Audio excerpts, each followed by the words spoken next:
تو ہم نے پچھلی ویڈیو میں جہاں پہ بات چھوڑی تھی وہ تھی اپنی گفتگو پر غور کیجیے۔ اس حصے میں آتھر کہتے ہیں کہ چونکہ ہمارے تمام رجحانات اور رویے ہمارے زاویہ نظر ہی کی پیداوار ہوتے ہیں، تو اگر ہم اپنی خود آگاہی کو کام میں لاتے ہوئے ان کا تجزیہ کریں تو اکثر اوقات ہم ان کی زیر سطح نقشوں کے متعلق جان سکتے ہیں۔ مثال کے طور پر ہماری بول چال اس بات کی بڑی صحیح غمازی کرتی ہے کہ ہم کس درجہ پرو ایکٹیو ہیں۔ رد عملی لوگوں کی بول چال نہیں، ان کی ذمہ داریوں سے آزاد کرتی ہے۔ یہ میں ہوں، بس میں ہی ہوں، اس طرح میرے اندر ارادے کی مضبوطی تو ہے لیکن میں اس بارے میں کچھ نہیں کر سکتا۔ وہ مجھے پاگل کر دیتا ہے، میں اس کا ذمہ دار نہیں ہوں، میری جذباتی زندگی پر کسی بیرونی عنصر کی حکمرانی ہے۔ میں یہ نہیں کر سکتا، میرے پاس بالکل وقت نہیں، کچھ مجھ سے ماوراء یعنی محدود وقت مجھے کنٹرول کر رہا ہے۔ کاش کہ میری بیوی کچھ تھوڑا صبر ہوتا، کسی دوسرے شخص کا رویہ میری عصریت کو محدود کر رہا ہے۔ مجھے یہ سب کرنا پڑتا ہے، دوسرے لوگوں اور میرے حالات مجھے یہ سب کرنے پر مجبور کرتے ہیں۔ میں اپنے اعمال کے چناؤ میں آزاد نہیں ہوں۔ یہ زبان مضبوط ارادے کے زاویے نظر کی پیداوار ہے اور اس کا مرکزی جذبہ یہ ہے کہ اپنی ذمہ داریوں کو دوسروں پر ڈال دو۔ میں اپنے عمل کا چناؤ نہیں کر سکتا اور میں اس کا ذمہ دار نہیں ہوں۔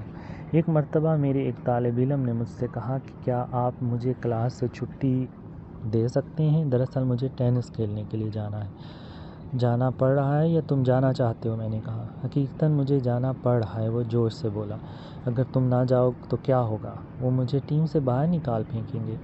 تمہارے نہ جانے کا یہ نتیجہ کیسے لگے گا؟ مجھے بالکل اچھا نہیں لگے گا۔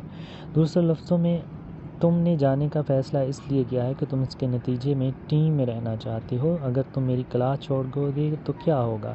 مجھے نہیں معلوم۔ ذرا دماغ پر زور ڈال کر سوچو، کلاس میں نہ آنے کا منطقی نتیجہ کیا ہوگا؟ میرا اس سے یہ سوال تھا۔ اس کے جواب میں اس نے کہا کہ آپ مجھے کلاس سے مستقل نکال باہر نہیں کریں گے، ہے نا؟ یہ تو اس کا ایک سوشل نتیجہ ہوگا۔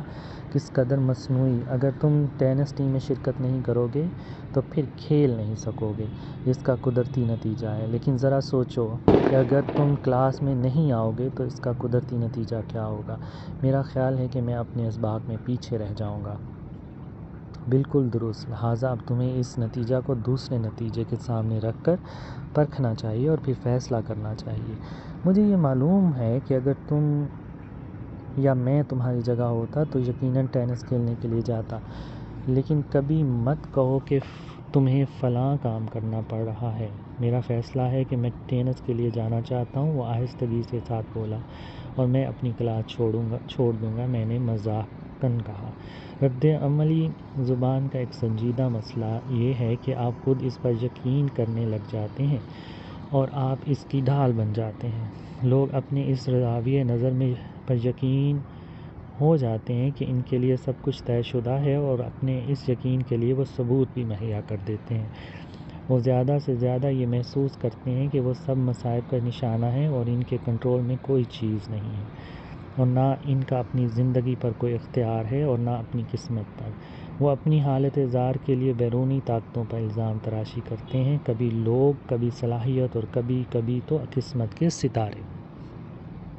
ایک سیمینار میں جب میں نے پرو ایکٹیویٹی کے موضوع پر بات کر رہا تھا تو ایک صاحب میرے پاس آئے اور کہا اسٹیفن، تم جو کچھ کہہ رہے ہو مجھے بہت اچھا لگ رہا ہے، لیکن ہر صورتحال مختلف ہوتی ہے۔ میری شادی کی مثال لے لو، میں بہت پریشان ہوں، میں اپنی بیوی ایک دوسرے کے بارے میں خیالات نہیں رکھتے۔ میرا خیال ہے کہ اب میں اس سے پہلی محبت نہیں کرتا، یہی حال اس کا ہے اور میں کر کیا سکتا ہوں؟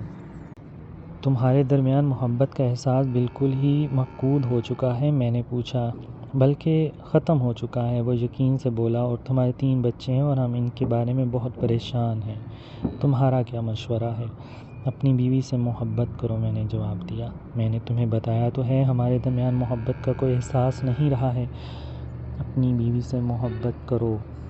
تم میری بات ہی نہیں سمجھ رہے۔ میں احساس ہی نہ ہو تو پھر محبت کیسی؟